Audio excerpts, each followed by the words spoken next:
اعوذ باللہ من الشیطان الرجیم بسم اللہ الرحمن الرحیم۔ انس رضی اللہ تعالیٰ عنہ نے حدیث بیان کی۔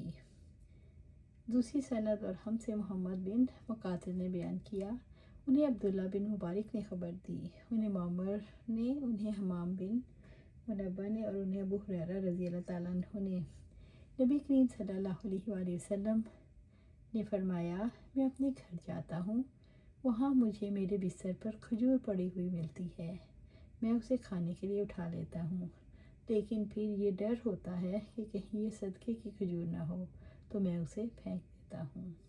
آپ صلی اللہ علیہ وآلہ وسلم کو شاید یہ خیال آتا ہوگا کہ شاید صدقہ کی کھجور جس کو آپ تقسیم کیا کرتے تھے باہر سے کپڑوں میں لگ کر چلی آئی ہوگی۔ ان حدیثوں سے نکلا کہ کھانے کی کم قیمت چیز اگر راستے میں یا گھر میں ملے تو اس کو کھا لینا درست ہے، اور آپ صلی اللہ علیہ وسلم نے جو اس سے پرہیز کیا اس کی وجہ یہ تھی کہ صدقہ آپ پر اور سب بنی ہاشم پر حرام تھا۔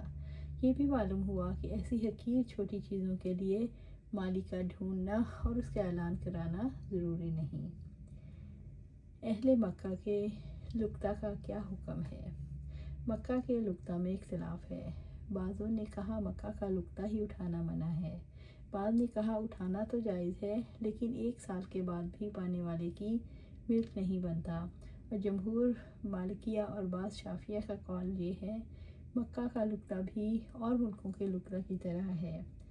حافظ نے کہا شاید امام بخاری رحمۃ اللہ علیہ کا مقصد یہ ہے کہ مکہ کا لقطہ بھی اٹھانا جائز ہے، اور یہ باب لا کر انہوں نے اس روایت کے ضعف کی طرف اشارہ کیا جس میں یہ ہے کہ حاجیوں کی پڑی ہوئی چیز اٹھانا منع ہے۔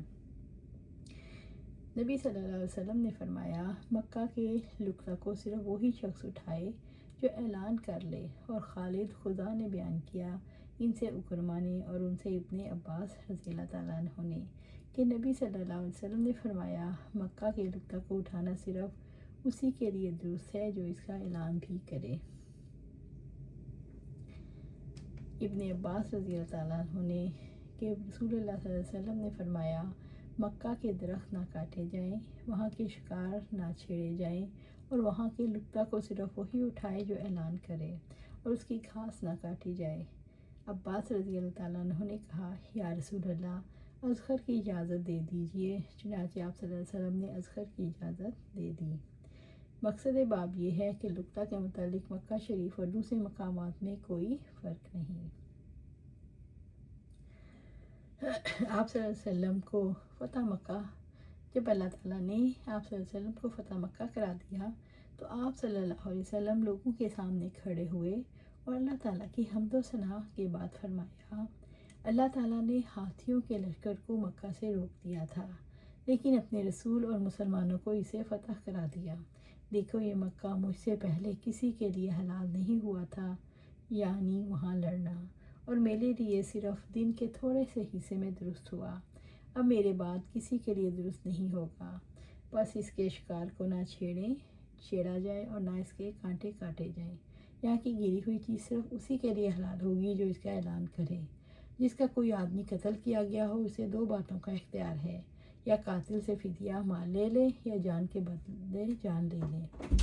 عباس رضی اللہ تعالیٰ عنہ نے کہا، یا رسول اللہ صلی اللہ علیہ وسلم، اذخر کاٹنے کی اجازت ہو کیونکہ ہم اسے اپنی قبروں اور گھروں میں استعمال کرتے ہیں، تو آپ نے فرمایا اچھا، اذخر کاٹنے کی اجازت ہے۔ پھر ابو شاہ یمن کے ایک صحابی نے کھڑے ہو کر کہا، یا رسول اللہ صلی اللہ علیہ وسلم، میرے لیے یہ خطبہ لکھوا دیجئے۔ چنانچہ آپ صلی اللہ علیہ وسلم نے صحابہ کو حکم فرمایا، ابو شاہ کے لیے خطبہ لکھ دو۔ میں نے امام اوزائی سے پوچھا، اس سے کیا مراد ہے؟ میرے لیے اسے لکھوا دیجئے، تو انہوں نے کہا وہی خطبہ مراد ہے جو انہوں نے آپ صلی اللہ علیہ وسلم سے مکہ میں سنا تھا۔ روایت میں ہاتھی والوں سے مراد ابرہہ ہے جو خانہ کعبہ کو ڈھانے کے لیے ہاتھیوں کا لشکر لے کر آیا، جس کا سورۃ الم تر کیف فعل ربک کا اس میں ذکر ہے۔ اس حدیث سے عہد نبوی میں کتابت حدیث کا بھی ثبوت ملا جو منکرین حدیث کی حفاوت باطلہ کی تردید کے لیے کافی۔ کسی جانور کا دودھ اس کے مالک کی اجازت کے بغیر نہ دوہا جائے۔ آپ صلی اللہ علیہ وسلم نے فرمایا کوئی شخص کسی دوسرے کے دودھ کے جانور کو مالک کی اجازت کے بغیر نہ دھوئے۔